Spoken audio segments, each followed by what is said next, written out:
everyone, welcome to tonight's episode of Talking Dragons. I am joined here tonight by none other than the storekeepers of Wild Magic themselves. We are joined by Jihan and Shaza. Hi. I am feeling a little bit under the weather right now, so I'm we sort all are, of really. sucking on lodgins right now, so I don't know if that's gonna Here. Yeah, it's flu season right now. it's gonna so come yeah. through or something like that. I may cough quite a bit. Same, So, probably. if you are in the area, don't come to Wild Magic because we are a disease-ridden shop. Doing about that. Anyway, we are sort of live here tonight, and if you are watching, man, how about that one shot yesterday, huh? Farah really did a good job. Yeah, indeed. God. And yeah. the production values, like the special effects. Too bad Yazin wasn't there to record it. But I heard it was a full night last night, right? Yeah, pretty Yep. much. Yeah. All of that. Mm-hmm. Anyway, if you can't tell, we are talking to you from the past, and we are just broadcasting this live.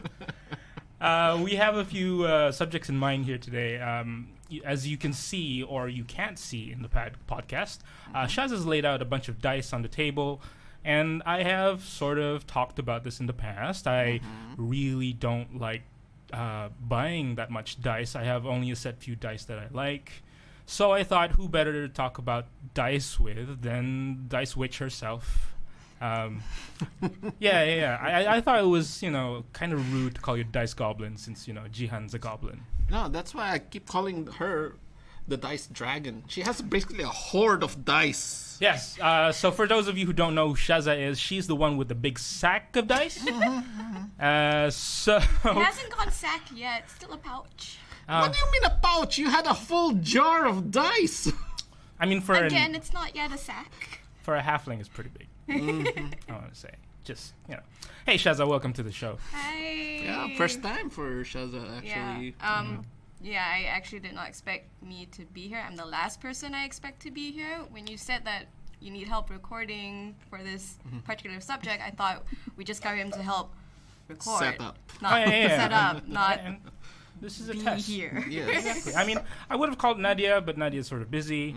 And then I would have called Farah, but I think she's pretty hammered from last night. So, yeah, you're the only Dice Witch I know within a 50-kilometer range right now. But so tell me, okay, so I have a few dice. I have maybe about a set of 4 dice that I use. And I have a dice ring as well, which apparently pretty sacrilege. So what's the most important thing about DnD? Dice, right? Because we use a dice system. You gotta have good dice. It's one of the most important things, especially the D20, since that is what really determines how well you're able to accomplish certain tasks. Of course. Yeah. Well, so is it important, the shine, the color? Is it important to have so many dice? I mean, I don't think it's important to have so many dice. I just happen to like dice. Probably a little bit too much. Okay, so let's dive into that, shall we? Let's dive into the obsession. Hey. So, when did it all start? Yeah, when did you get your first set of dice? Yeah, Even? what was your first dice? Yeah. Exactly, yeah. First sets, plural, was actually from AliExpress. Like just some normal pearlescent dice, because I think you guys, you brought up on wanting to try play DnD, and you approached Jihan if you could DM for us. And I can't remember if it was before we had our first game or after our first game that I decided to order dice. Okay. Yeah. So I remember that first game, and when I came into it, I had bought a starter set and it came with dice. And I was set. Yeah. And then I don't know what happened to that dice. It's probably with you somewhere at home. Probably. Probably. Yeah. So, and the next set of dice I actually bought was like this basic green dice with gold letters, and I thought it's the most generic dice you could get, and they told me to roll it because it says the dice chooses you. Okay. So I tried it and I rolled a 2. Okay. I said, "Oh, roll with advantage." Okay. I rolled a 1. How much? $28. I mean, there was I think I got good mileage out of it until I lost a couple at the start of the year, actually, this year. So I wasn't really upset about it. Okay. So that's when I sort of decided, okay, I'm not really into dice, I guess. Not so much. Yeah, I would have been dead by now if I was like Shaza. Yeah. Wait, what? And yet you're the guy who currently also has a A dice shop, right? a dice shop. So I get a and- lot of shit for that now. People keep telling me you don't like dice, but you own a dice shop. And like, and we got into this whole thing Yeah, last time, yeah, and yeah, we don't want to go into the whole thing about vaginas again. Wait, what? But No. Yeah. Is that a whole different conversation? What's going on? Never mind. all right. Okay. So what about you, Gian? Like how important is dice for you? Okay. Well, dice are important for just basically so that I can actually roll them have my own set of dice when I'm playing my games. And I'm actually one of those people, I guess, that believe that certain dice have certain can be lucky on certain times for certain characters, for certain days and such. I mean, I know this lady here next to me, that she has more than enough dice for that she could play one each day, and she'd be good for like a whole month or so, I guess. Pretty much. Looks accurate. Yeah. That's not even all of it. See? Now you're just flexing. Weird flex, but okay. It's just a fact. I'm just stating a fact. But yeah, I'm pretty sure out of the three of us here, I'm the first one that actually got their dice sets. Yeah, I got mine from Kickstarter, actually. The goblin dice. Yeah, the goblin dice. Just because, one day I don't know. I just had a feeling one day, I'm gonna get DnD started around here. Just try. And you did. And we did. It did. It wasn't that successful, I mean, you managed admittedly. to. Well, But is it though? it got the ball rolling. It got me interested and it got Shaza interested. So you started whole like a disease getting started, the whole dice obsession. Well, I'm not the first person in Brunei. That's for certain. But I know we recognize that other players have been playing here before we totally. started. Yeah. We started 3-4 years ago. No. About 2016, three right? years. Was it 3 years ago? Yeah, it's been about 3 years. Yeah. So yeah, I've met people who have started playing since like first edition. So you can't beat the people I've met. No, definitely not.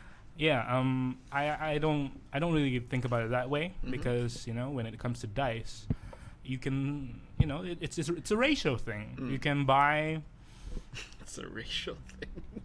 ratio. Okay, ratio. You can buy as many as 12 and it'll be okay, or you can buy as a whole factory full and maybe you'll be okay. But when is it gonna be enough, right? True. I know some people who believe in setting a dice for every character they make. I mean, there's a whole thing about like characters and stuff. I think Yeah. Nadia is one of those people as well, right? I believe so. Yeah. Yeah. I'm pretty sure there are plenty of people who do that. You have a character in AL, Velvet. Yeah. You have Velvet dice, right? Yeah. This is You have the Kelpie specific- dice from Kraken dice. And you made me want to buy that. You already had it. When? When did I want you to? I asked you like when I was in Singapore. Hey, I've got these Kelpie dice. Do you think people want it? right. Like- I did say that they are pretty popular. The color-wise and some of the clarity is really nice. Makes people think of water, and scientifically proven people are attracted to water. Okay, all right. I mean, okay. So this is from my point of view as a shop owner. All Right? right. Which dice do people want to buy? That's all I'm thinking when I look at dice. I look at this. I look at the green dice and I'm saying, what demographic will it reach?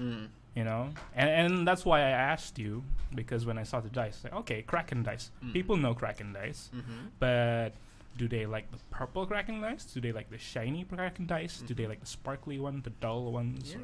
Or I believe you went first with the Chessex sets. Chess XX chess set Chessex sets. Chessex Chessex. are pretty much the most generic kind of like dice you could probably buy outside. You Yeah, know, yeah. I like wouldn't say generic. I suppose more like well-known. mainstream. Yeah. Mainstream. That dice. might be more. Yeah, apt. because as I've learned from the Dice Witch, there's a batch of people who make dice in Hong Kong called Hangda dice, and they're pretty much like everywhere. Like even your Kraken dice, your Credit dice, like some of them are actually made from HD dice. It's just to kind of like fill up their stocks, make it look like they have a fuller website. So where was I?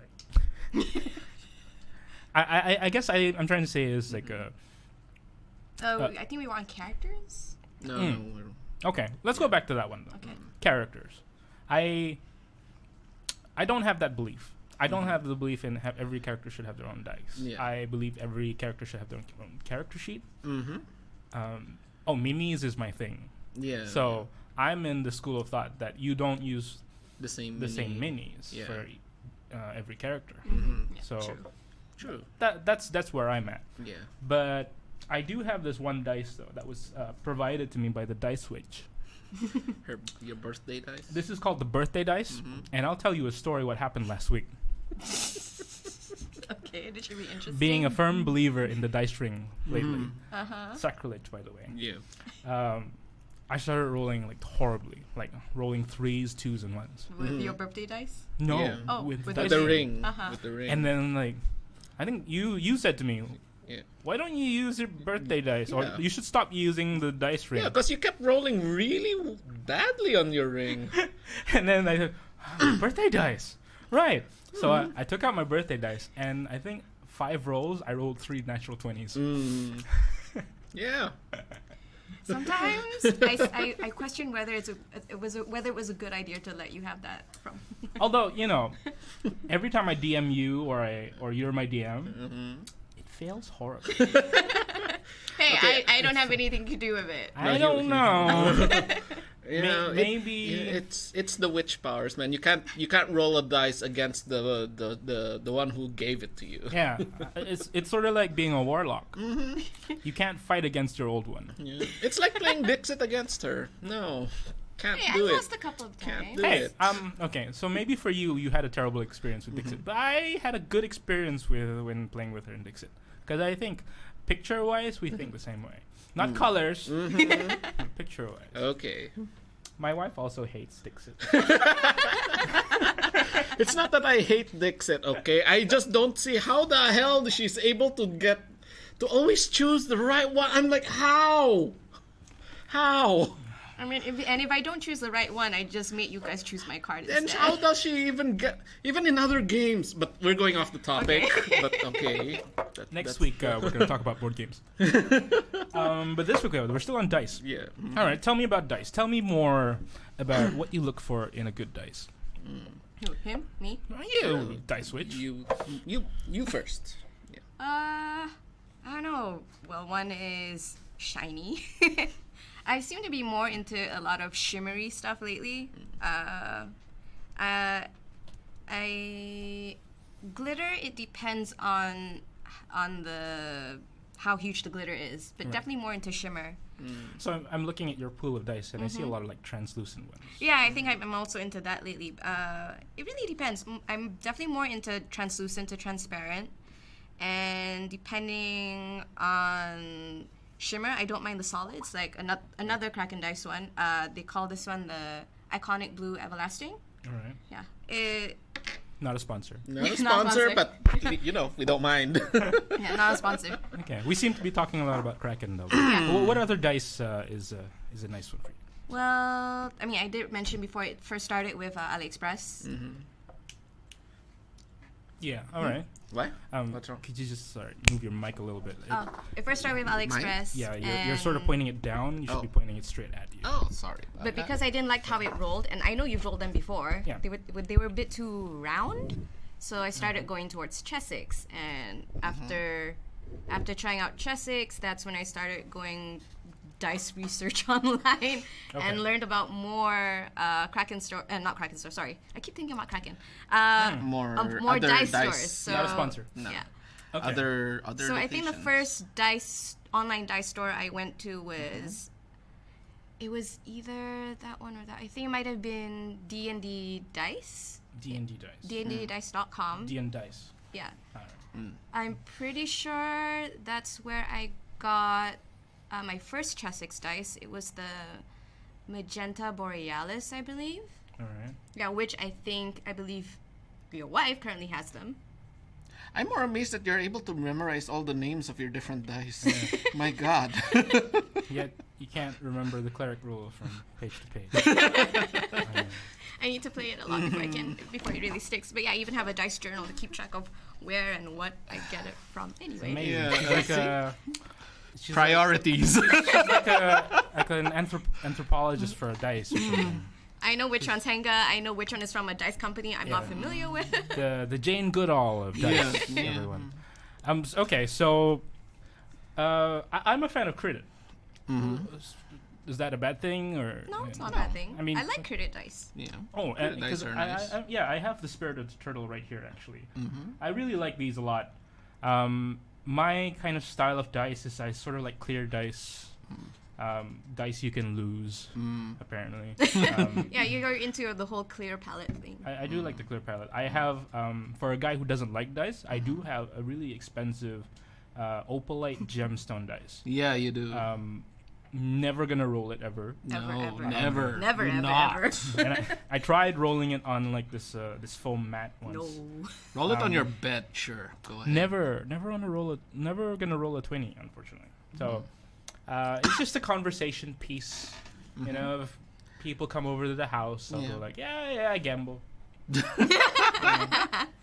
What about solid dice? Like, Solid dice? what makes a solid dice look good?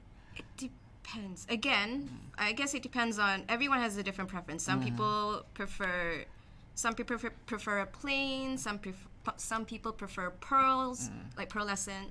Some like it translucent. Some like it transparent. Some like a little bit of glitter. Some like a lot of glitter. Some like shimmer. Now, see, And some like him, metal. Okay, I like clink clocks. I like metal. I like metal dice, but I. That's the thing. I'm one of those few people that actually like the solid type. But in my case, I like my solid dice with sort of a theme. That's why I really love the bone dice, the ones that look like they could have been made out of actual bone. You need to show me these later. I can't remember if you showed me. No, I do not. Okay. I also that's why I ordered from with you the blood dice. The blood room Yeah, the from blood room. Lindor. Yeah. Not a sponsor. not a sponsor. They have a beautiful. Their Kickstarter was a success, and they're doing pre-orders for their Kickstarter dice. Just so you guys know. And then my green I know solid dots. Yeah. And my goblin dice and my metal dice and my computer the ones where the font looks computer font dice. Those are some of my favorite ones. Yes. Yeah. Big shout out to Sunny Paradise, who's actually also our dice provider from Singapore. Hey. I don't know if they watch, but if they do watch Or listen. Hi, Sunny. I've never met you, but hey. Is his name actually Sunny? No, it's not. It's No, actually see, Calvin. that's why. I'm Why like, are you calling Sunny? because the store's name is Sunny They Paradise. call him Calvin.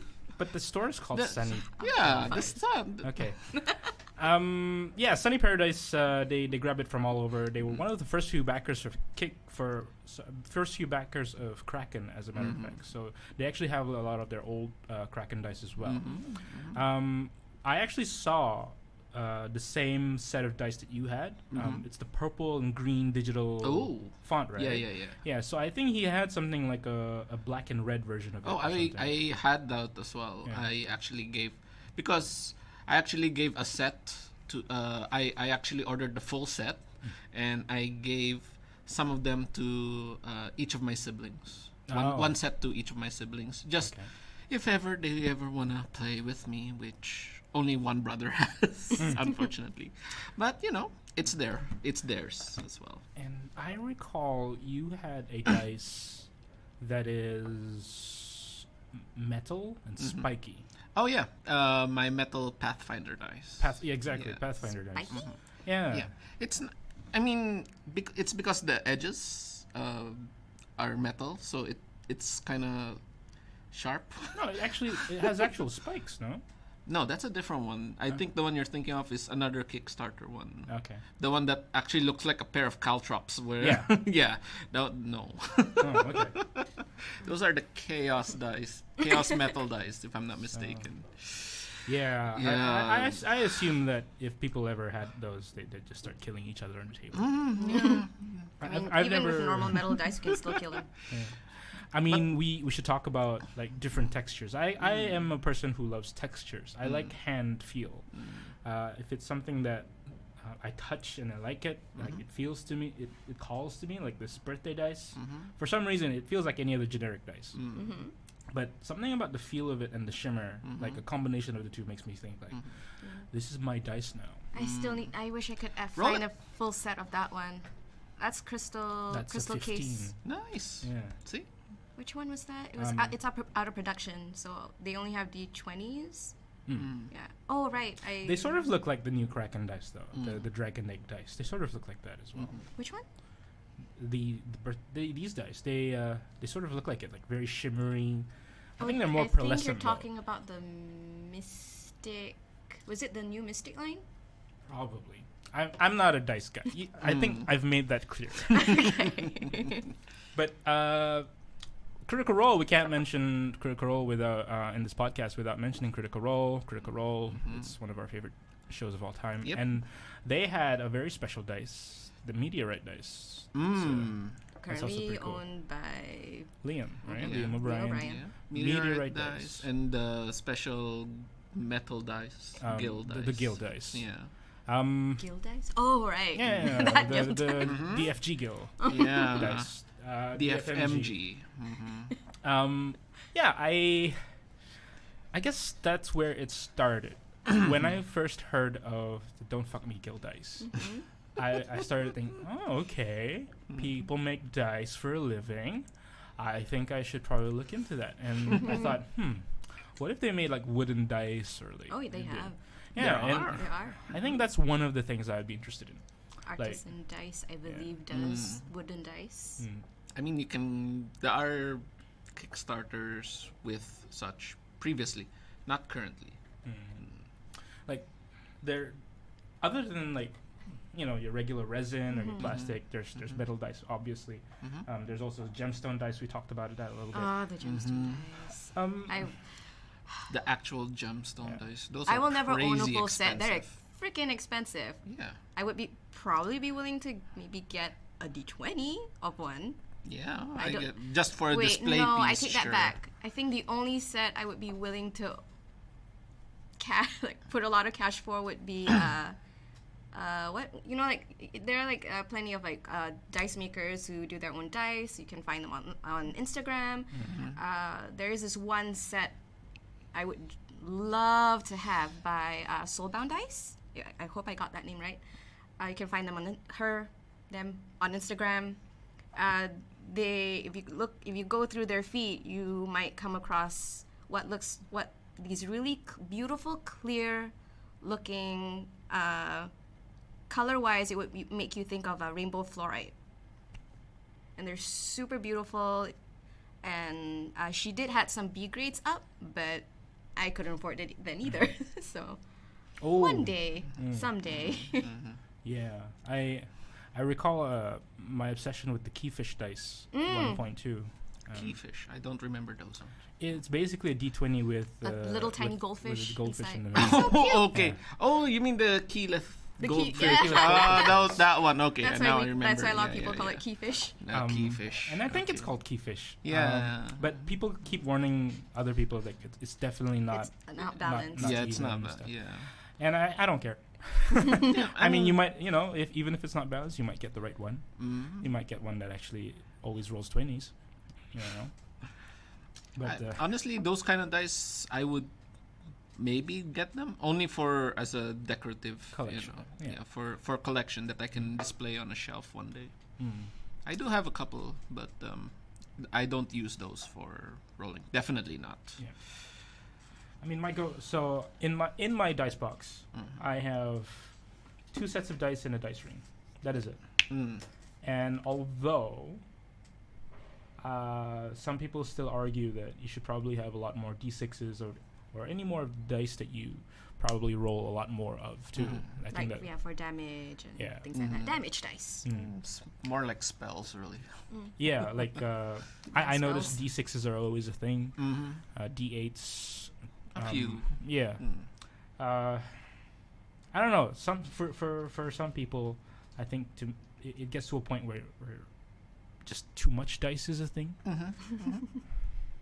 And you're scoffing at me, maybe, but I mean, I'm laughing, but I do agree. Yeah. Like there will come to a point where I have to stop.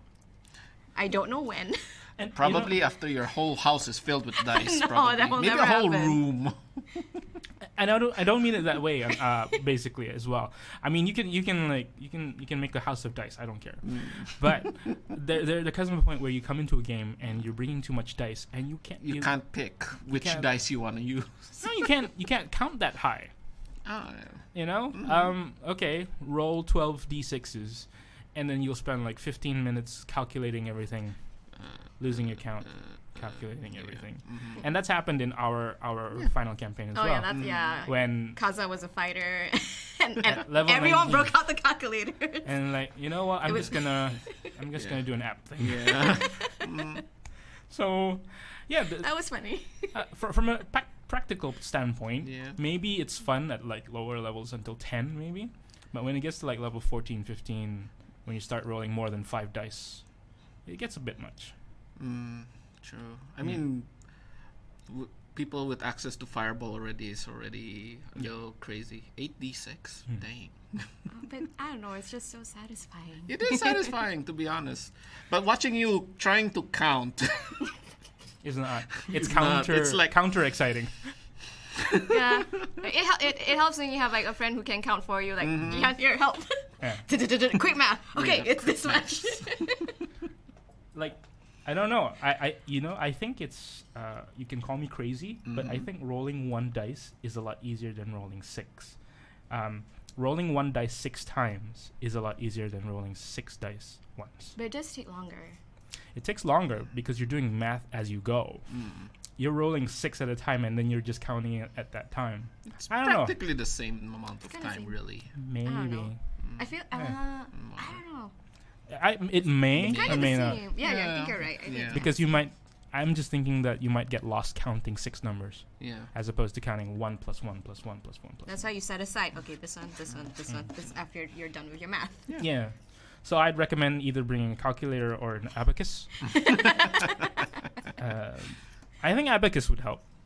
It would still make it fun without the calculation. Or as you just suggested, you mentioned before, use a dice app. Yeah. Quick, I like, have this done. quick dice app that just rolls 66, or I just say, hey Siri, roll a d6 for me. Stuff like that. I mean, for me, if I roll multiple dice, put aside the ones that are equal 10, equal 10, equal 10. Okay, 10, 20, 30. There. Oh, yeah, math tip by the math genius right there.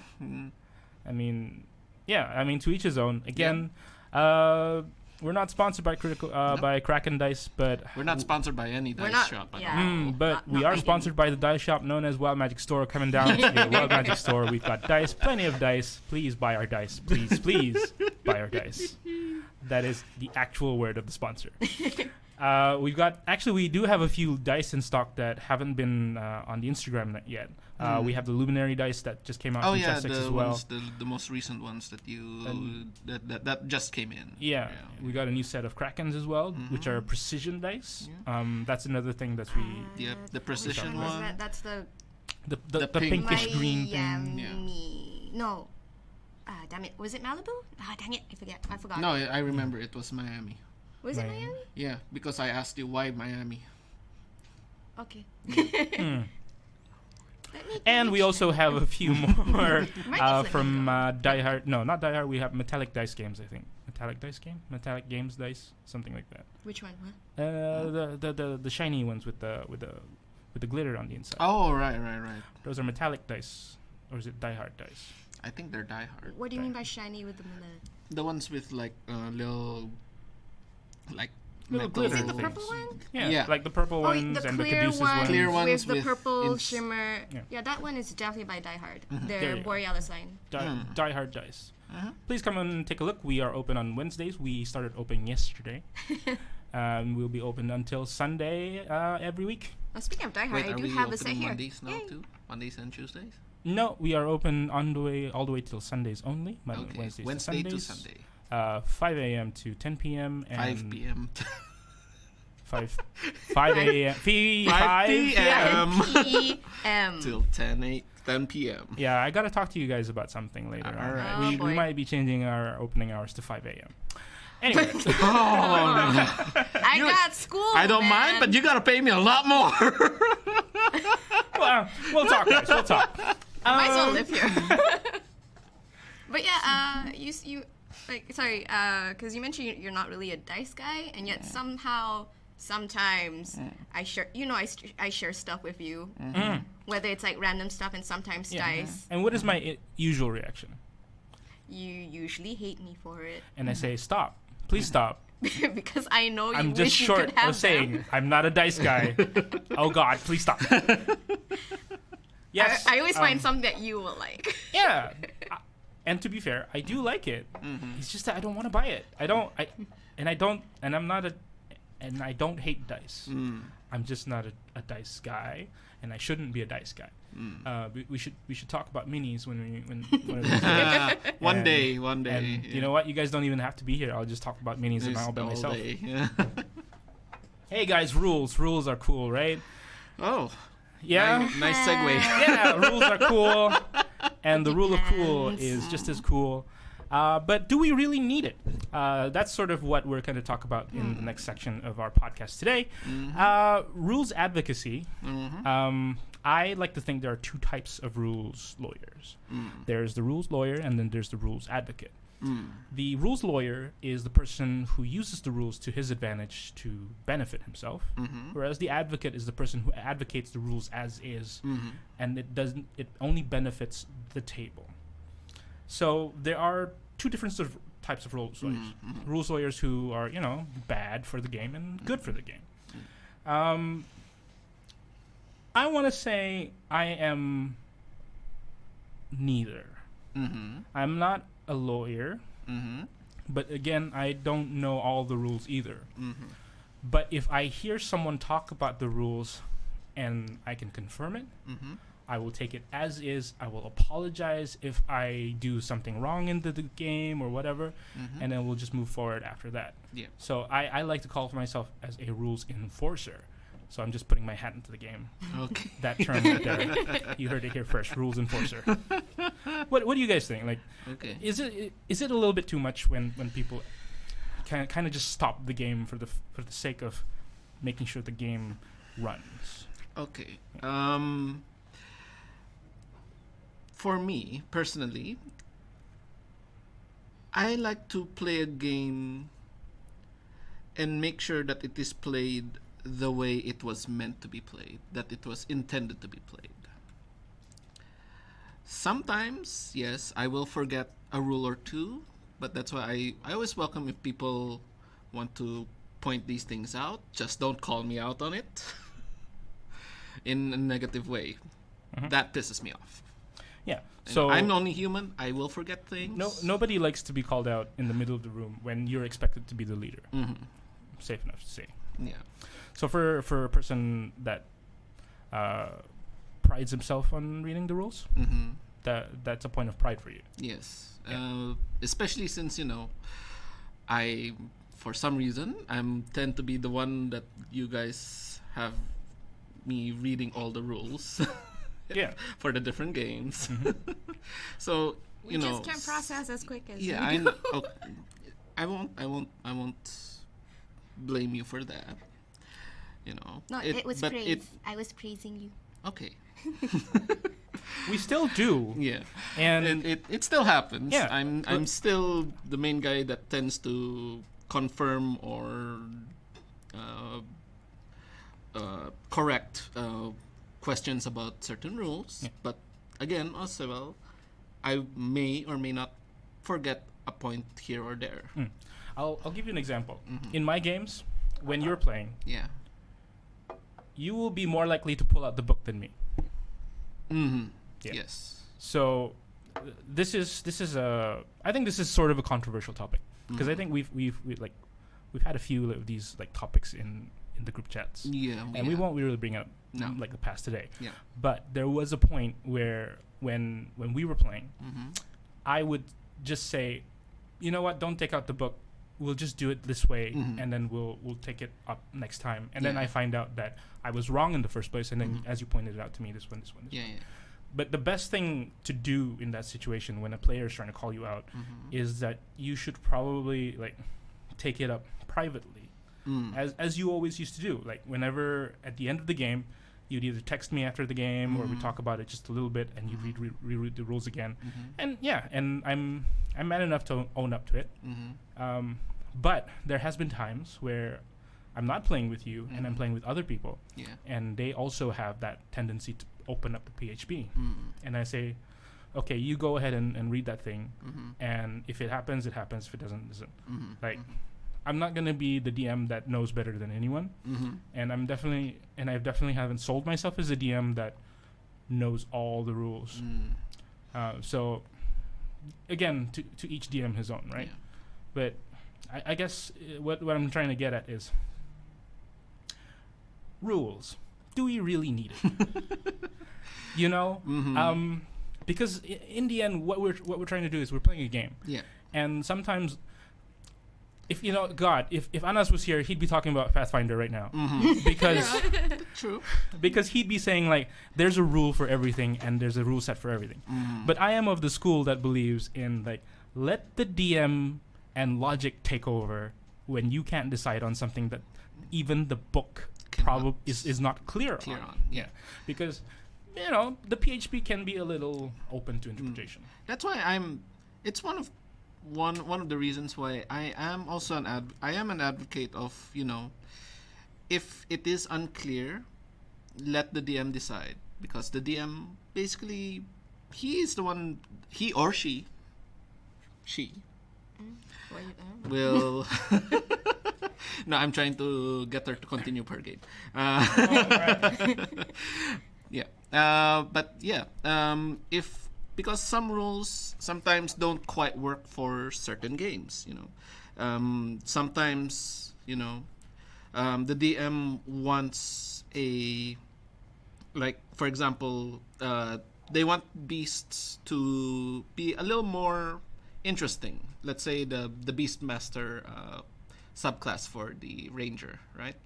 For a lot of people, the original text was uninspiring and very much limiting to what sort of, you know, pets that the Ranger can have. Yeah. So, depending on the DM, they may or may not allow, you know, certain beasts to be the Ranger pet. Yeah. Because, like, even in Critical Role, going back to Critical Role, the very first team, the Vox Machina team. Campaign 1. Yes, Laura's bear technically should not be allowed, because that is not with it.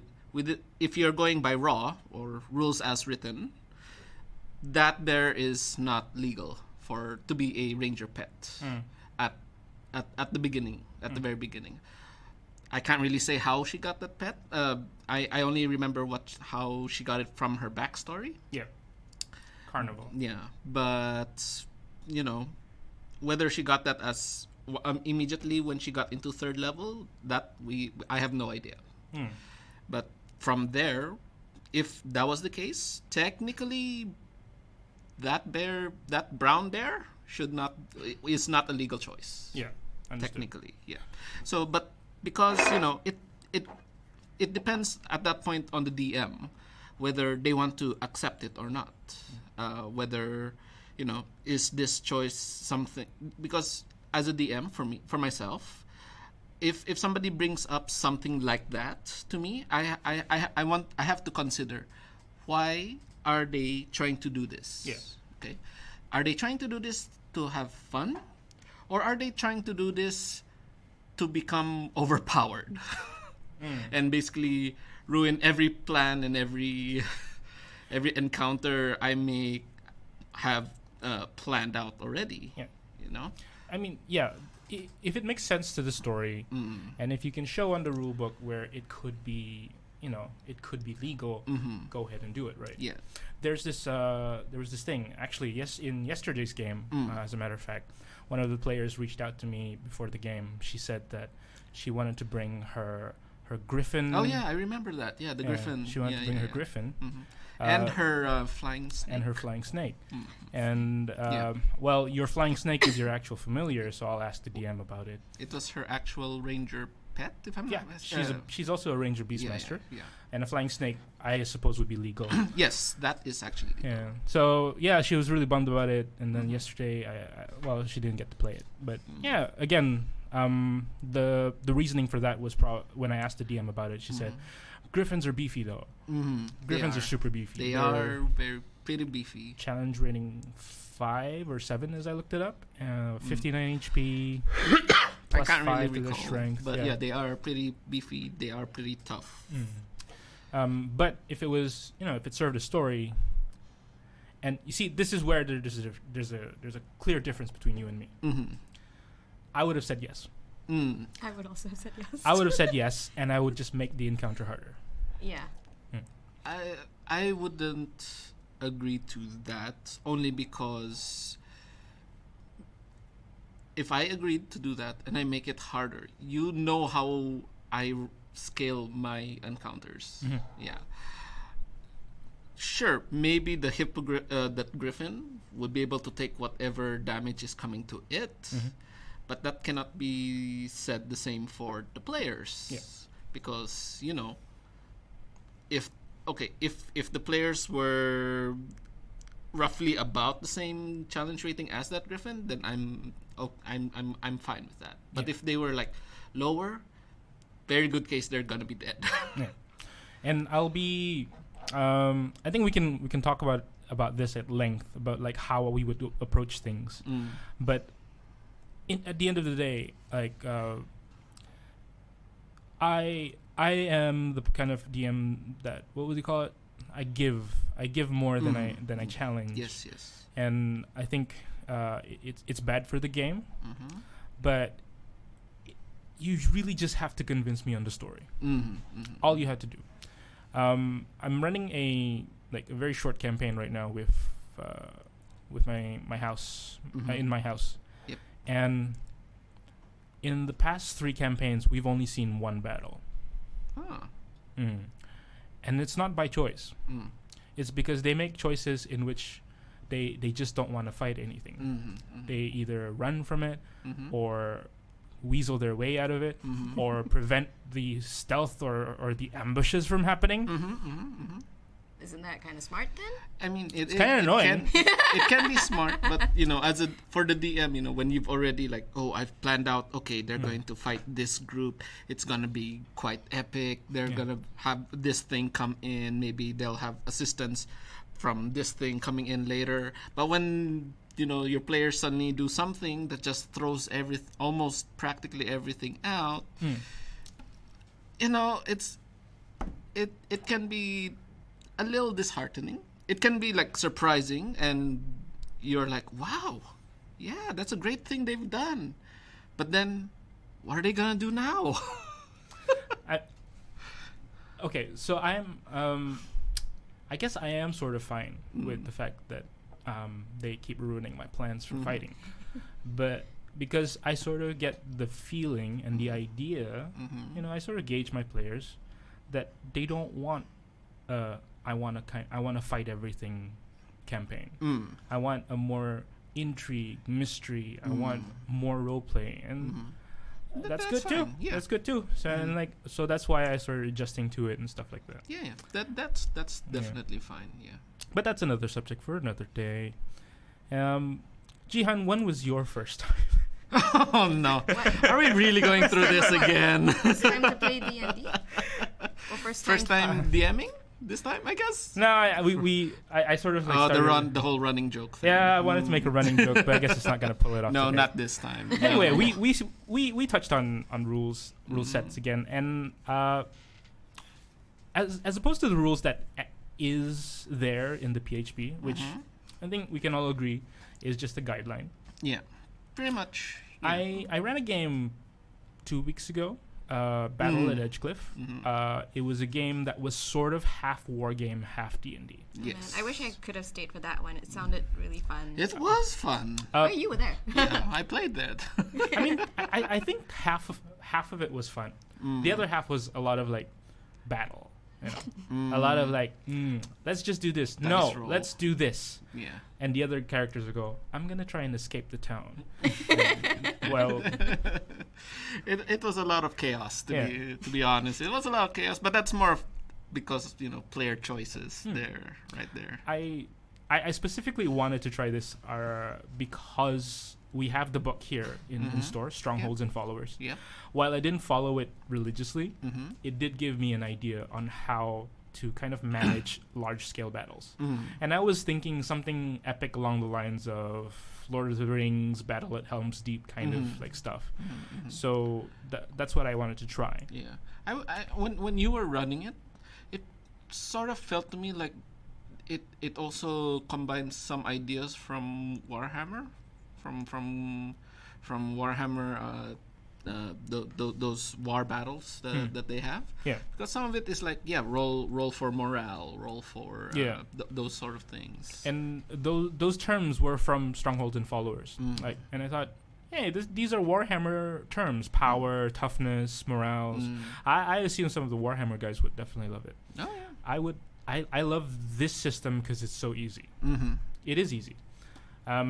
So that was my take on having additional rules. And I thought they made the game more fun because it allowed us to do two things. It allowed us to run through large-scale battles faster. And two, it made everything a lot more simpler when it came to damage. Yeah. And it also taught me something, which I learned from the DMG, about initiative. So there's actually multiple ways on how to do initiative, and I never knew about that part until I had to do some research on how to do large scale battles. So that's pretty cool. We've had, you both have run games that has additional rule sets, right? Oh yeah. You've run your both of you have incorporated a form of board game into your one shots before. To be fair, my one shot has never been recorded. Right. Yeah. And I've only run a game once. Yeah. Technically once. Twice. It's true. still the same story. I still haven't even And completed it yet. we will get you to DM it one of these days. One of these days. Once school is over, then yeah. And once you find your notes, we get it. Yeah. It's missing. No, Yeah. I found my notes. Okay. I finally found my notes. All I right. just never have the time to actually sit down. So Okay. we have a Properly slot at the end of November. No, I have to finish it with you guys first, and then I can actually bring it to Wild Magic. All right. That's just me. Sorry. It's really good, guys. When she runs it, it's really cool. There's this whole thing about No, don't spoil it. there's this whole thing about storybooks, right? Yes. There's still thing storybooks, and of course, Jihan, you ran yours about an uncontrollable child. Actually, both of your one shots have uncontrollable children. No. Yeah. Jacobia's really nice. Hers was well, I won't spoil it, but Yeah. hers wasn't a child per se. There were children, but not. No, the girl that yeah. In a way, they both. You know what? That one. Probably okay. the same people. Jacobia's nice. She doesn't want anyone to get hurt. I mean, Well, neither does his character, but yeah. she's a sociopath. I won't go into the psychology of a child. Or a sadist. Hey. But yeah, so what was that like? Like, why did you guys decide? Let's throw in a board game in here for funsies. Well, for me, I got inspiration thanks to Marisha Ray, who has incorporated a few. I wouldn't say it's a gimmick, but I guess it's a gimmick. But anyway, she has incorporated a few board games into some of her one shots, which I thought seemed really fun. and it gives it's in a way it sort of gives you a break from the whole D&D system, and just to have some fun in a way. What about you, Jan? You had a chess game, you had a Jenga game, And Snakes Snake and and Ladders Ladders. game. Yeah, we- all we- 3 games in one shot. Yeah. To be fair, when I played that with you, you were just playtesting it. Yeah. And I thought it was just bordering average easy. I felt like you could have actually made it super difficult for us. I could have, yeah, but I mean that was the whole point of the playtest because I wanted to see how easy or how difficult it was. Actually, even I had to scale down the damage that they were doing, that the chess pieces were doing. Spoilers. But that's why I had the playtest with you guys, because these enemies were not actual enemies that you could find online or anywhere. I actually made them myself. Okay, so making new enemies, making these rules up. If I wanted to make a new session, a new one shot, Yeah. and if I wanted to incorporate new types of different ways of playing the game, like what exactly should I start looking at? Like, I would say if you wanted to do something like that, first start looking up like if there's anything similar that is currently available online. Like, say, for example, in my case, I was looking for, okay, what sort of stats would I be looking at for chess pieces? I started looking online, like, has anyone actually had stats for chess pieces? I couldn't find any, so I started looking, okay, what are elements of these chess pieces? The knight is basically a guy on a horse. The tower could have a ballista on it, which I did, which I placed up there. The king is charismatic. The queen probably magical. The clerics all heal. Bishops, they were clerics, so they healed other pieces. The pawns just were base soldiers. so it's sort of like, ooh, I see a game. How is this relative to D&D?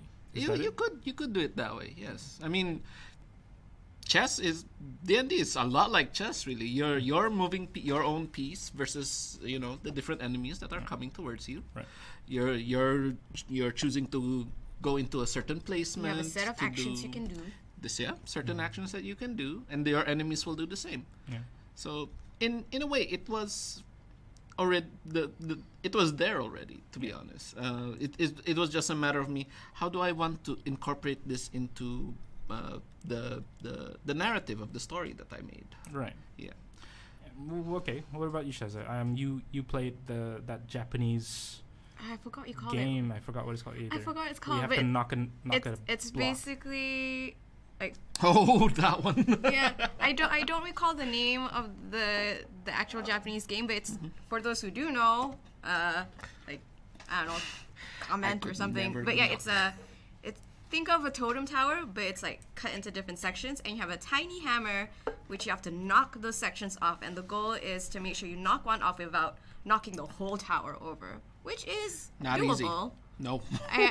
It's doable, but it takes None a of us certain did it. snap. Which was why when I tested it on myself, that's why depending on the roll of the dice, you manage to have four chances to get what you need. But we made it through. Yeah, we made How? it through. I don't know. I mean, you yourself, you did the same with the ice block thing. Well, wait, was it you or Kaza? I don't remember. But Ice somebody block? had like a thing with ice blocks and then hammering it. No, I don't think that's me. Okay, I might have been playing with someone else. Oh. Anyway, Anyway, because what board games have I ever? No, I don't think I've ever incorporated a simple board game into the No, game okay. as well. But I am of, if I want to do a one shot, and it can't just be a level 1 D&D rules only kind of one shot. It's got to be interesting. It's got to be some sort of thing. One of my go-to level 0 one shots is one where you are stuck in a ship, and you have to choose weapon, and the weapons accidentally eat you up, and then you are now part of the weapon, and now you're a wizard and a sorcerer and a warlock. What? Yeah. You'll see. That sounds interesting. Yeah. Yeah, it starts in a ship. It sounds like your thing. Okay, we've got a question here from Not Yazin. Okay. Hey guys, long time listener, first time caller. I played a game with my wife, and she keeps using guidance. I really hate it.